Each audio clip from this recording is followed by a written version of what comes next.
L'écologie toujours avec notre dossier ce soir consacré au business méconnu du sable. On en trouve partout, on ne le sait pas forcément, dans le béton bien sûr, mais aussi en agriculture, dans le plastique ou encore dans les puces électroniques. La demande explose partout dans le monde à tel point que certains redoutent la pénurie. Alors qu'en est-il vraiment? D'où vient aujourd'hui ce matériau si précieux dans notre quotidien? Grand format signé Catherine Rougerie, Benjamin Lucas. Eau turquoise, côte sauvage, immense plage de sable blanc, la baie de Lannion. Un décor de carte postale qui cache un autre trésor. À 5 km du littoral, entre deux zones protégées, un incroyable gisement. La dune est ici, juste en dessous, là, par 20 mètres, 25 mètres de fond à peu près. Une immense dune sous-marine, rare. 186 millions de mètres cubes de sable coquillé. Un sable calcaire composé de petits morceaux de coquillage accumulés sur des milliers d'années. Bientôt, ce sable pourrait être pompé par un navire comme celui-ci, équipé d'aspirateurs géants. 400 000 mètres cubes prélevés chaque année pendant 20 ans. Un projet qui révolte les riverains.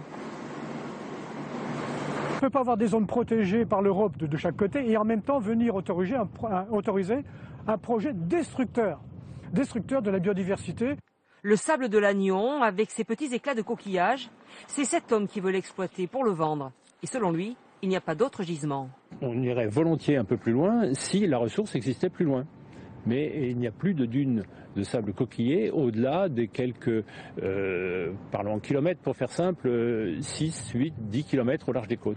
Sans ce sable, fini les légumes en Bretagne. Les sols sont trop acides. Un défaut corrigé par ce matériau bon marché. Chaque année, ce légumier vient se fournir ici et ce fertilisant naturel, il y tient. Si on n'apporte pas régulièrement, au bout de 20 ans peut-être, la terre sera acide et il faudra apporter d'autres produits. Le sable, tout le monde en veut. Agriculture, routes, ponts, panneaux solaires et même carte bancaire. Le sable, c'est la troisième ressource la plus utilisée au monde, après l'air et l'eau. 8 milliards de tonnes de sable consommées dans le monde, un marché estimé à 54 milliards d'euros. Le sable, on en cherche toujours plus. Ici, c'est dans le lit de la rivière qu'on le récolte. Nous sommes dans une carrière à 100 km de Paris. L'appel va chercher le gisement jusqu'à 3-4 mètres de profondeur, l'extrait de l'eau et le met à l'essorage comme vous voyez ici. Aucune transformation, les grains sont juste lavés et triés selon leur taille.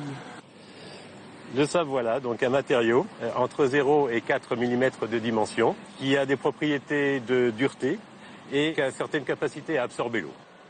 Des carrières comme celle-ci, il y en a 2447 en France.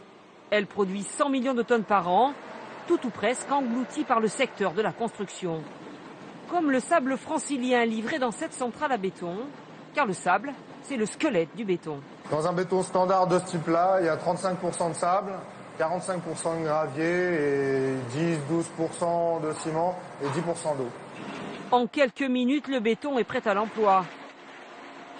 Du sable, il en faut 200 tonnes pour une maison, 30 000 tonnes pour 1 kilomètre d'autoroute, 12 millions de tonnes pour construire une centrale nucléaire. Mais bientôt, on pourrait manquer de sable, d'autant que tous les sables ne se valent pas. Impossible de bâtir avec du sable du désert. Trop lisse, trop rond, il rend impossible toute construction. Du coup, les pays du Golfe doivent en importer.